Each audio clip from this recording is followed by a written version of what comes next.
कि नहीं यार, अगर मैं वापस चला गया ना घर, तो मम्मी पापा कभी कुछ नहीं बोलेंगे। वो मेरे साथ खड़े रहेंगे, मेरी सहानुभूति मुझे देंगे। उन्हें खुद को बड़ा बुरा महसूस होगा कि वो अपने बच्चों को पढ़ा ना सके, लेकिन दुनिया वालों के लिए कोई मायने नहीं रहता।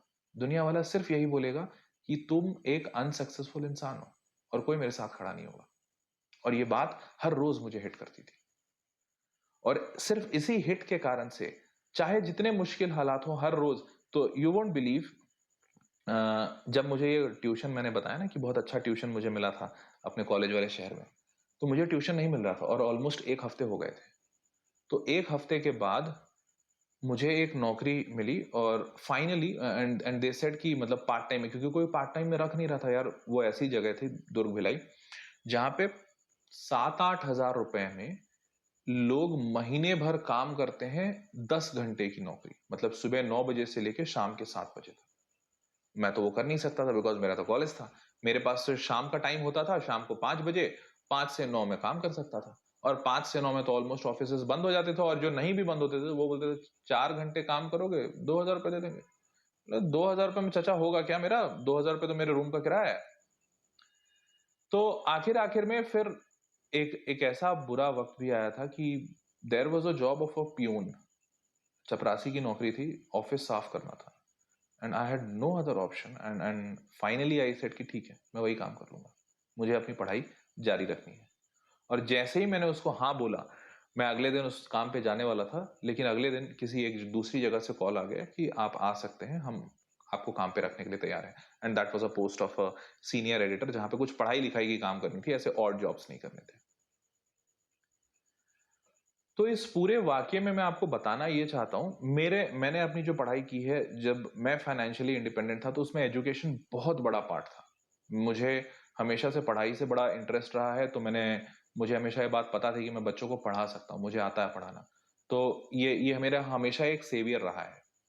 बट इन सब से ऊपर मैं आपको हमेशा एक और चीज बताऊंगा, जिसके लिए मैंने इतनी पूरी कहानी सुनाई, कि ये ट्यूशन पढ़ाने वाला जो सेवियर था ना, ये भी एक टाइम पे फेल हो रहा था जब अपॉर्चुनिटीज ही नहीं थी। मैं एक ऐसे जगह पे जाके फंस गया था जहां पे पढ़ाने की ही अपॉर्चुनिटी नहीं थी। तो उस जगह से मैं वापस कैसे निकला और कैसे लड़ा, वो मेरे अंदर का स्टिंग था। वो मेरे अंदर की वो जिद थी कि नहीं, करना तो है ही, वापस लौट के नहीं जाना है। क्योंकि अगर लौट के चला गया, तो लोग पूरी जिंदगी मुझ पे सिर्फ तरस खाएंगे। लोग पूरी जिंदगी सिर्फ मुझ पे दया करेंगे, दोस्ती कोई नहीं करेगा। तो मेरे प्यारे बच्चों, इस बात को हमेशा ध्यान रखना। आप मुझसे कई बार पूछते हो, सर फाइनेंशियली इंडिपेंडेंट कैसे होंगे, ये कैसे करेंगे, वो कैसे करेंगे। बिलीव मी, मैं बता भी दूं या ना भी बताऊं, दोनों से फर्क नहीं पड़ता। फर्क सिर्फ एक बात से पड़ता है कि क्या तुम अपने अंदर एक पागलपन भरे हुए हो, अपने अंदर एक जुनून रखते हो कि हाँ, तुम्हें कुछ चीज करना है या पाना है तो पाना ही है, चाहे जो हो जाए। अगर वो जुनून है ना, तो रास्ते खुद ब खुद बन जाएंगे। तुम्हें उसके बाद हर्ष प्रेम के पास आने की या XYZ के पास जाने की जरूरत नहीं पड़ेगी।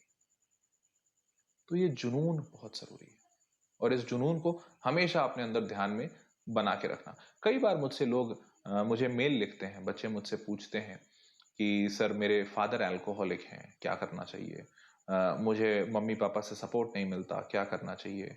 मुझे प्रेशराइज किया जाता है, क्या करना चाहिए? बेटा, ये जो स्टोरी में बताया, जैसे मेरे फादर अल्कोहलिक नहीं थे, बट उसके बाद भी मेरे पिताजी शायद वो पैसे नहीं कमा पा रहे थे जिसकी मुझे जरूरत थी। तो क्या मैं अपने पिताजी को छोड़ देता, या फिर मैं क्या करता? उसका कोई ऑप्शन नहीं था। तो आज अगर आपके पिताजी अल्कोहलिक हैं, और आप ये कह रहे हो कि पापा अल्कोहलिक हैं इसलिए वो मेरी मदद नहीं करते हैं, या फिर वो मेरा सपोर्ट नहीं करते हैं, तो आई वुड सिंपली से स्टॉप क्रिबिंग। इसके लिए कंप्लेन करना बंद करो, आगे बढ़ो और अपना काम करो। अपने आप को बेहतर बनाने के लिए कोशिश करो। तुम्हारे हाथ में क्या है वो देखो। तुम पढ़ सकते हो, पढ़ा सकते हो, कुछ और तुम्हारे अंदर टैलेंट होगा वो कर सकते हो, जो भी कर सकते हो। अगर पैसे नहीं है, तो पैसे कमाने के रास्ते निकालो। पैसे क्यों नहीं है इसके कारण मत खोजने बैठो, इसके कारण हजार हो सकते हैं। और इन कारणों से फायदा क्या है, इससे फर्क क्या पड़ता है? पापा को जाके गाली दोगे, दे दो, क्या कुछ उससे बदलेगा? कुछ नहीं बदलेगा। पापा को जाके ब्लेम करोगे या मम्मी को जाके ब्लेम करोगे कि आपकी वजह से हमारी ज़िंदगी खराब है, कर लो, कोई दिक्कत नहीं है। शायद वो सुन लें, शायद वो ना सुने, बट बाहर दुनिया वालों को फ़र्क पड़ता है क्या? क्या कहीं तुम किसी के यहाँ जॉब माँगने जाओगे तो वो ये बात सुनेगा कि आपके पिताजी अल्कोहलिक हैं या फिर आपके माता-पिता आप पे ध्यान नहीं देते, प्रेशर करते हैं और इसलिए आप अच्छा नहीं पढ़ पाए? They won't give a damn to it. तो इसीलिए मेरे बच्चों, हमेशा ध्यान रखना, जज़्बा अपने अंदर रखो कि तुम्हें कुछ करना है, रास्ते अपने आप खुलते जाएँगे। कैसे पैसे कमाने हैं, ये मुझे कभी किसी ने नहीं सिखाया। आज जितने पैसे मैं कमाता हूँ, मेरे पिताजी उतने पैसे पूरे लाइफ में कभी नहीं कमाए और इसीलिए मुझे मेरे पिताजी ने मुझे कभी नहीं बताया कि पैसे कैसे कमाने हैं अर्श। बट खुद ब खुद रास्ते खुलते गए। बस मेरे पिताजी ने मुझे एक ही बात सिखाई कि बेटा कभी हार मत मानना। मुश्किल हालात तुम्हें हमेशा परखेंगे, हमेशा टेस्ट करने की कोशिश करेंगे कि तुम कितने मजबूत हो। और कई बार मैं जैसे पापा से एक सवाल पूछता था, मैं पापा से हमेशा सवाल पूछता था, पापा हमारे साथ ही ऐसा क्यों होता है? हमने क्या गलत किया है? क्योंकि मेरे पापा गीता वगैरह पढ़ के मुझे सुनाते रहते थे और उसमें बताते रहते थे कि कर्म का एक कंसेप्ट होता है, अगर तुम अच्छा करोगे तो तुम्हारे साथ अच्छा होगा, तुम बुरा करोगे तो तुम्हारे साथ बुरा होगा। तो मैं हमेशा पापा से पूछता था कि पापा हम लोगों ने तो कभी किसी के साथ बुरा बुरा किया नहीं, किसी के पैसे छीन लिए हों, किसी का बुरा सोचा हो, किसी के साथ गलत किया हो, ऐसा तो किया नहीं, हमारे साथ इतना बुरा क्यों होता है? तो पापा एक बात हमेशा बोलते थे, पापा बोलते थे, तुम्हें पता है हर्ष, तुम बहुत ज्यादा जोर से किसे दबा सकते हो, एक शीशे को या एक पत्थर को? तो मैं बोलता था पत्थर को। तो बोलते थे क्यों?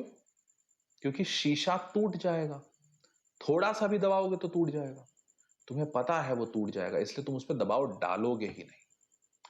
पर तुम्हें पता है कि पत्थर या एक हीरा, हीरे पे तुम चाहे जितना दबाव डाल लो, हीरा नहीं टूटेगा, इसीलिए दबाव डाला भी जाता है हीरे पे। तो ऊपर वाला जो भगवान है ना, वो देखता है, वो जानता है कि तुम्हारे अंदर कितनी कैपेसिटी है और इसीलिए उस लेवल तक तुम्हें टेस्ट किया जाता है और तुम सह सकते हो, इसीलिए तुम्हें टेस्ट किया जाता है। और इसमें कोई बुराई नहीं है, इसमें कोई बुराई नहीं है, तुम एक मजबूत इंसान हो। तो अपनी इस मजबूती को समझो और आगे बढ़ो और हर हाल में जीत तुम्हारी होगी, पैसे भी मिल जाएंगे, तुम्हारी पढ़ाई भी हो जाएगी, तुम अपने परिवार को एक अच्छा सपोर्ट भी कर दोगे और तुम इन सारी चीजों से बाहर भी निकल जाओगे। हमेशा याद रखना, हर सुबह की पहली वाली रात बहुत ज्यादा काली होती है, बहुत ज्यादा अंधियारी होती है, ऐसा लगता है कुछ भी नहीं दिख रहा है, चांद भी बहुत मध्यम सा हो जाता है और रोशनी भी खत्म हो जाती है। लेकिन जब सारे आसार बंद होते दिखे, जब सारे हालात खराब होते दिखे, तो हमेशा याद रखना कि सुबह होने ही वाली है। ये सफर बहुत है कठिन, मगर मेरे ना उदास हो मेरे हम सफर, ये अगले मोड़ की मुश्किलें, समझ पा रहे हो? तो मेरे प्यारे बच्चों, आज का सेशन यही तक था। उम्मीद करता हूँ कि इस छोटी सी स्टोरी से, इस मन की बात से आप लोग थोड़ा कोरिलेट कर पाए होंगे, थोड़ा हौसला मिला होगा आपको और लड़ने का और आगे बढ़ने का। और मुझे नहीं पता कि ये स्टोरी सेशन या फिर ऐसा सेशन आपके लिए यूज़फुल है कि नहीं। और ये एक नया टाइप का सेशन था जहाँ पे मैं बैठ के बिना कोई स्लाइड्स के सब चीज़ें बता रहा हूँ। तो मुझे ज़रूर बताना कमेंट बॉक्स में लिख के कि how did you like it, समझ आया, पसंद आया, मज़ा आया कि नहीं। अगर अच्छा लगा होगा तो I am going to continue it और भी ऐसे सेशंस लाऊंगा। और अगर अच्छा नहीं लगा तो ठीक है, कोई बात नहीं, कुछ और नया ट्राई करेंगे, ठीक है? तो do let me know in the comment box. Video like तुमने कर ही दिया होगा, चैनल सब्सक्राइब कर देना और कमेंट बॉक्स में अपने कमेंट जरूर डालना, बहुत इंपॉर्टेंट है, ठीक है? तो चलो, see you all in the next session, तब तक के लिए मजे करो, टेक केयर, बाय बाय।